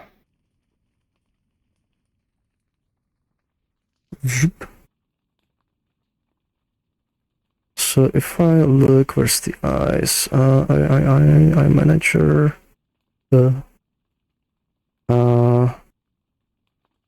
yeah, so the pupil size, this is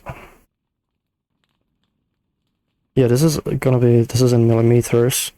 So you see, like right now my pupils are around like 3 millimeters. Actually it even says it there in the name. Like if you see like the left eye pupil size, it says millimeters.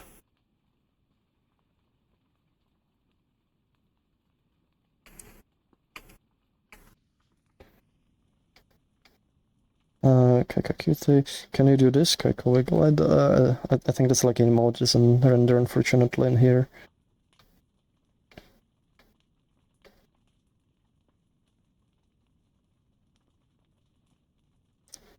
Glitchford is asking, have you really been far even as decided to use Go to do look more like? Is that another SpongeBob reference? I don't understand.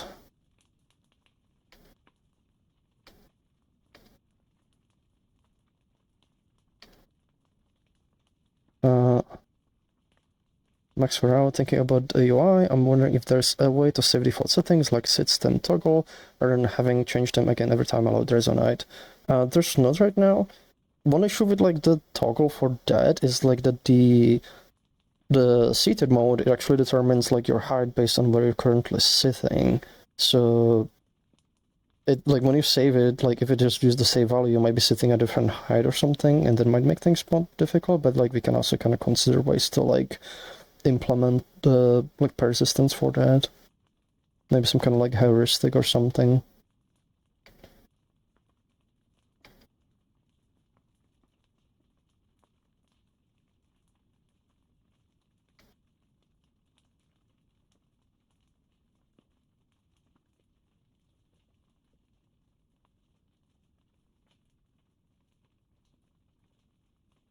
What? Was asking, what is your opinion on the copper golems recently added to Minecraft, also known as copper update? I don't know. I don't know what they do yet. I need to try them.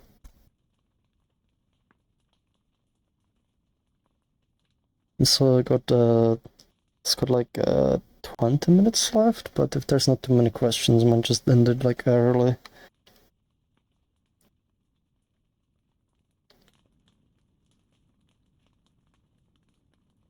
Let's see.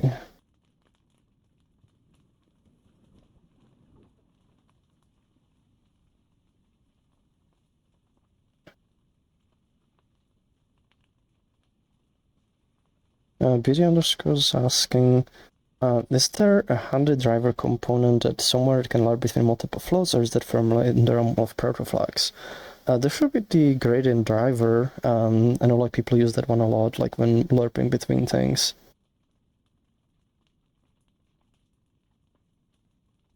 So I think that one would be like a good one. Next question's from Kaya Cutie. Is there a way to easily copy components from one thing to another in the hierarchy? Like if I make dynamic bone and want the exact same settings dynamic bone on another bone in hierarchy. It seems like a very obvious thing and probably possible, but I didn't figure just how. So it's very easy to copy components. I can just show you if I grab the camera. And I'm gonna open the inspector. Let's open this up. Let me grab this. Actually, hold on, let me just... I'm gonna create a new object. So there's a new object and say, I'm gonna create another new object, another one here, and say I want to be, I don't know what kind of component. So like a debug one I could use. Let's see, debug vector. There we go. So it shows like an arrow. There's like debug vector. Make sure it's visible on both, and I'm gonna make it. I'm gonna give it like, I don't know. I'm gonna make it yellow. I'm gonna make it. Where's the? I'm gonna make it go up so it's easier to see. So you're gonna a vector. Oh, that's the wrong direction. Wanted Y. There we go. That works. So if you want to just copy a component, all you need to do is you grab the title of it, you grab it, you drop it on the other one, and there's copy component. So now you know that copied over. The problem with using this, actually I should probably undo. There we go.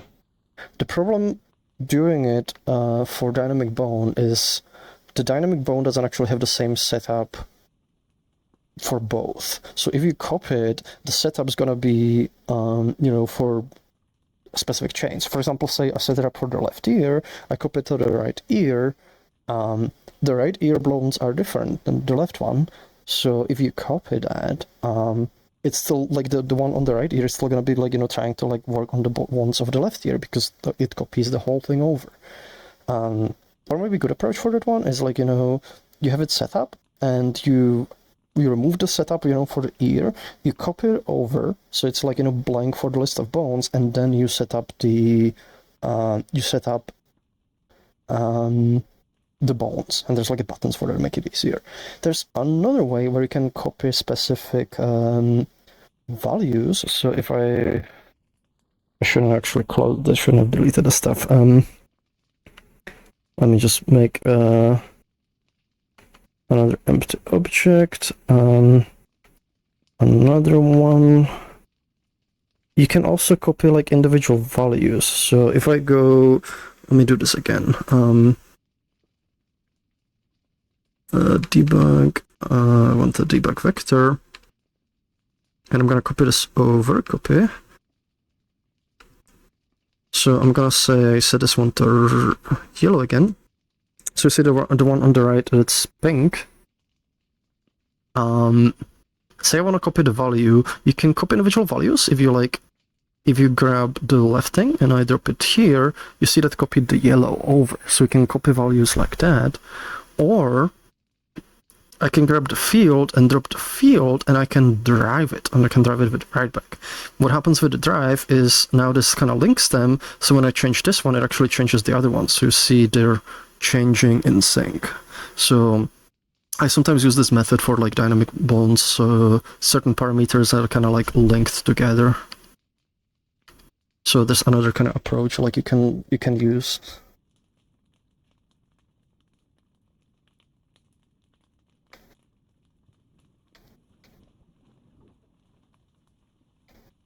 Glitchfor's asking, how's the Resonite over serial interface going? It's no. It's one of those dumb things I would want to do, but no time for dumb things like that. It would be actually too much time, like it would probably take like an hour to implement, but still. When are we going to make the switch to our Lord and Savior Arch Linux? It's I don't know, it's too complex for me. I'd probably use like Endeavor or something. I do want to like switch to Linux, but there's still a bunch of things blocking me. Some of the like software I use and stuff. So Glitch is saying, Glitch is asking, did you know I use Arch, by the way? I might have a let me answer it in the form of a picture. Let's see. Sticker. Where's the thing? Oh, there we go.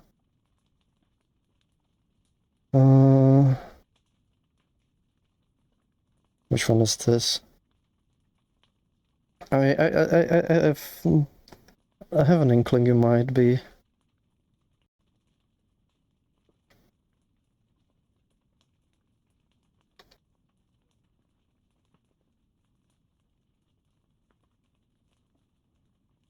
BD underscores asking, any thoughts on the new lore character type for Blood Clock Tower?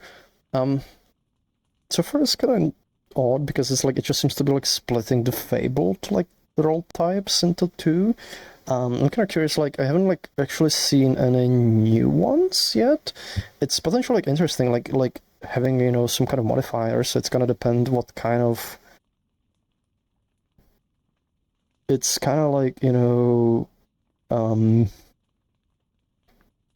it's gonna depend, you know, what kind of lore characters we'll get. Like I hope like for something kind of like, you know, wacky that's gonna shake up the game quite a bit.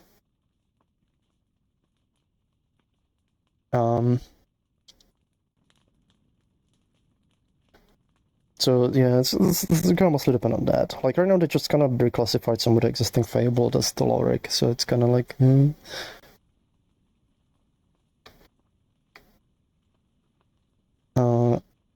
And also, it's kind of depend, you know, like if you're gonna play some games with Doloric once and see like how it works out.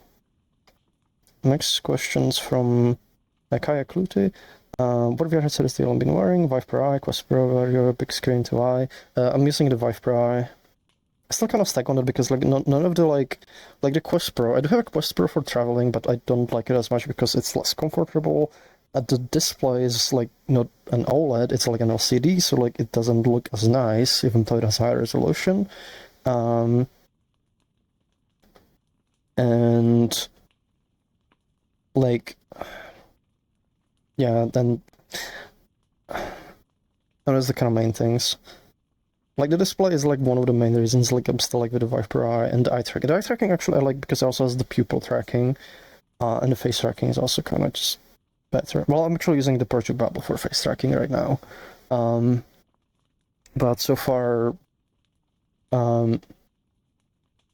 like, you know, like the other headsets like the Vario, like that's way too expensive. The big screen to eye, like that one looked promising, but like then a bunch of people got it and they're like, this is not as good as it like seemed like. So I'm like, I kind of want to upgrade the headset, but like none of the new like all the new headsets like have some kind of like fundamental flaw that like makes me not want them.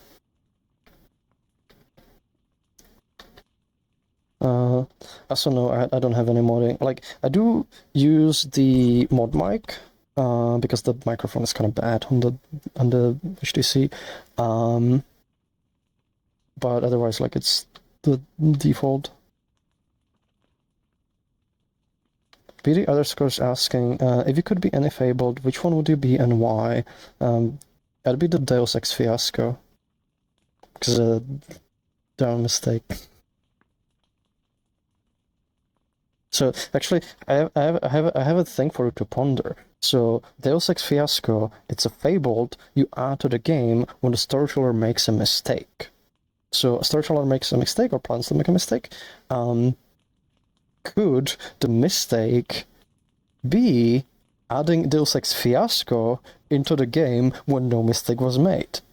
So they mistakenly add Deus Ex Fiasco, and it's a self-referential mistake because the fact of adding Deus Ex Fiasco is the mistake because no mistake has been made. But by adding it, when there's no mistake made, that is the mistake, and it essentially justifies its own existence.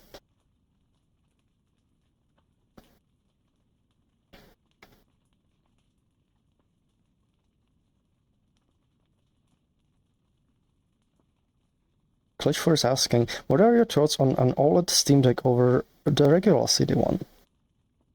It's pretty. It has like really nice colors and it's smooth, like it has more like frames. It's funny because like it made like it kind of ruined my, well, not ruined, but like it made, when I went back to my like normal computer screen, like back home, I'm like, this is kind of like because I like to put like the OLED one like at maximum brightness and I'm like colors. It made like my normal screen be like this is like a little bit more faded like compared to that, so it's like it's a very nice screen.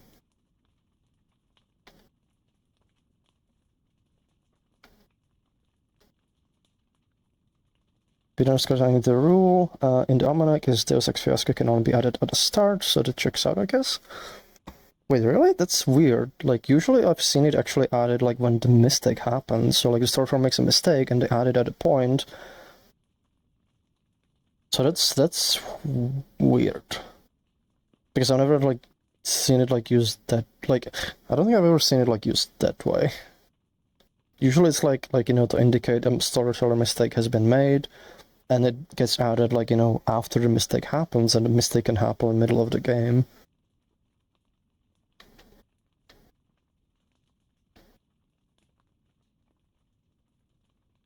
Okay, we've got about like 8 minutes left.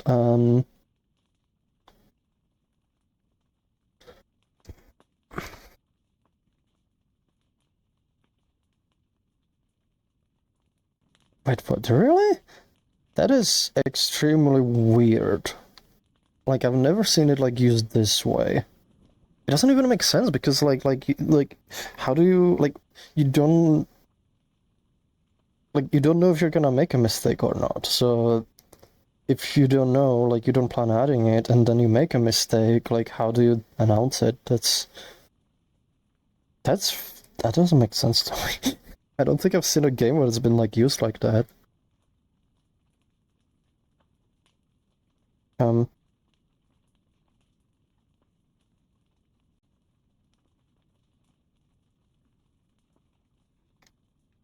okay, we got still a little bit of time. If we got any more questions, or we can.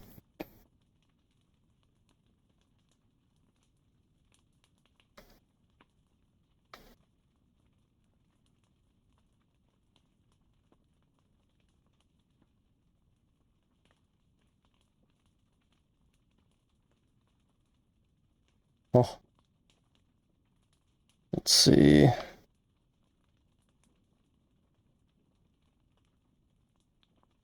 There's like no more questions. We could just like end it like a little bit early. Could like it got a little bit more for questions, but we'll probably end it in a bit if there's none. I can actually show around the world a bit maybe, so if I switch it to this, this is actually I haven't like seen much of this world yet, so let's see.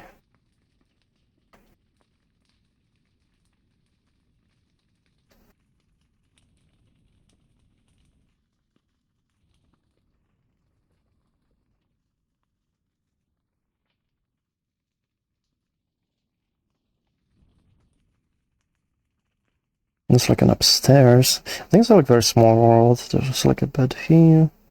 There's a window, there's some buttons. Oh, it's like a slider.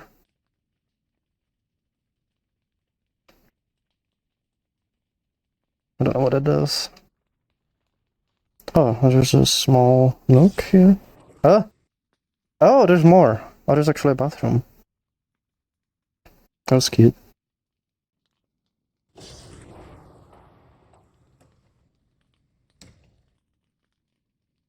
It's a very cozy world. Oh, but here there's like a nook with a table. Okay. It's a very cozy world. More cozy worlds.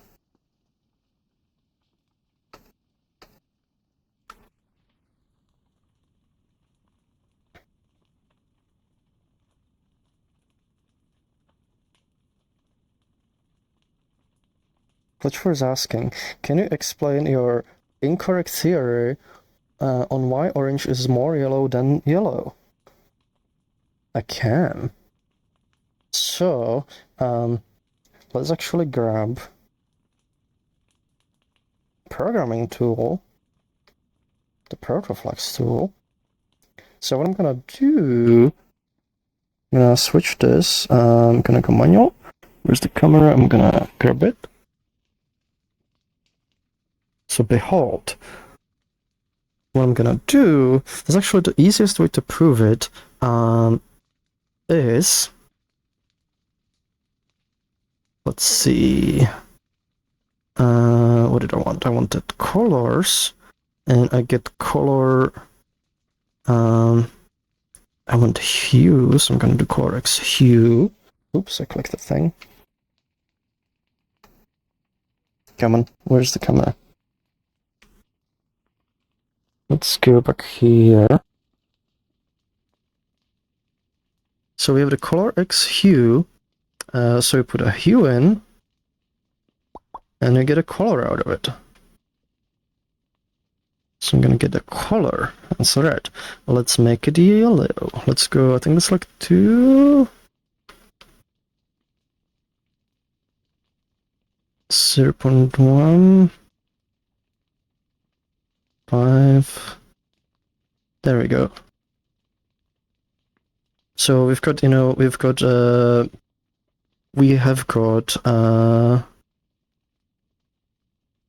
have yellow here. Then what I'm gonna do, so this is yellow. This is kind of, like my yellow.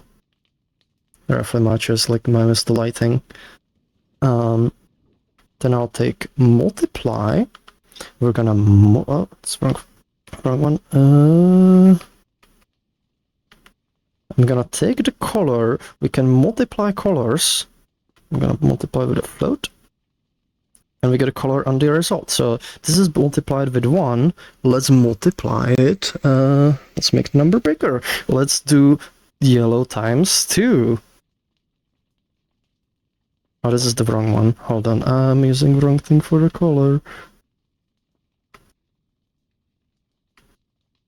No, this is not a color. This is not color multiplication. Sorry, I'm using the wrong thing. Color. We wanna blend. There we go. We want this one. I'm doing this wrong. We want a multiplicative blend. I think this will work. So we're gonna take the yellow. Oh, why does this not work? Am I using the wrong one again? I'm not prepared for this. I should have done it. Oh, there we go. Grab the wrong one. There we go. Multiplicative blend.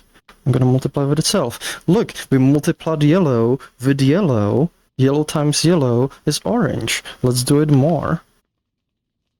Let's multiply with more yellow. We get even more orange. So from this, what you get is by multiplying yellow with yellow. So yellow, I'm gonna signify it as y. Yellow times yellow times yellow is orange, which we can then simplify. I'm gonna actually write it above this, is 3. Oh, I made it bricks. I didn't want to make it bricks. Oh.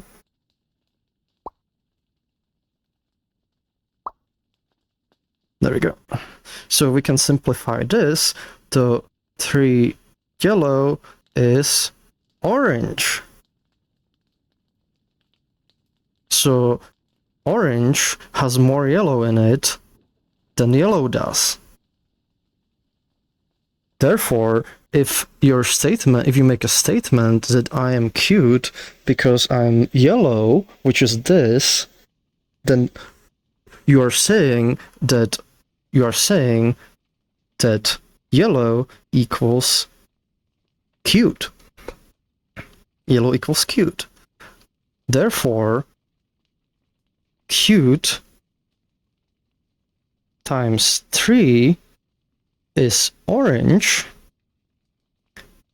and orange is you. You're orange. Orange is glitch.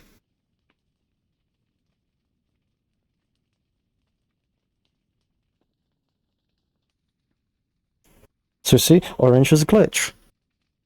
Therefore, glitch is 3 times cute as yellow. As me. 3 cute. See? It is literally proven with color theory. Therefore, you're at least 3 times as cute as me. At least, could be more. Thank you for coming to my TED Talk.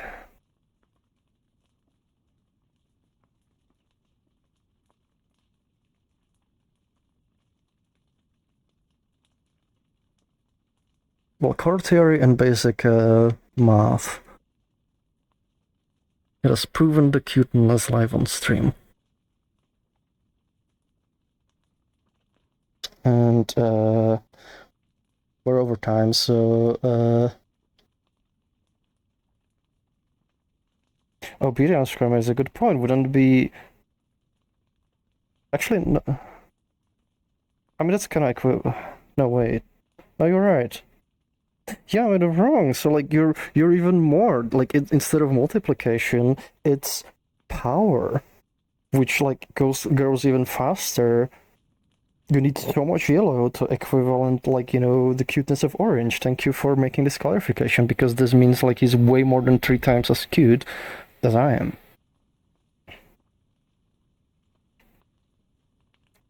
Anyway, we're kind of over time, so thank you everyone for watching. I'm gonna end the stream here.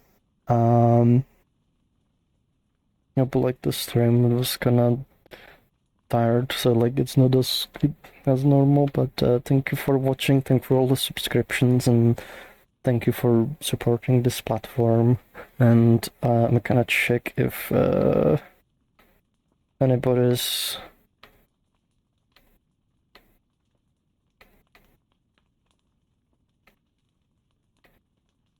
streaming so we can raid them.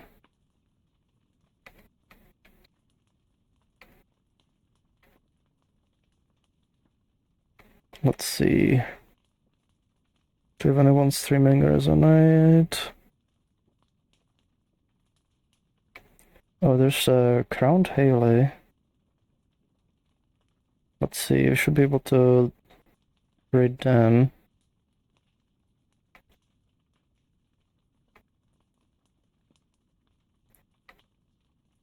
So I'm gonna copy that. Gonna go back. So tell them hello for me, and again, thank you for watching the stream. I'm just doing the command now. Raid. There it has been created, getting ready. So thank you, and give them hello from us. Wow. Ah.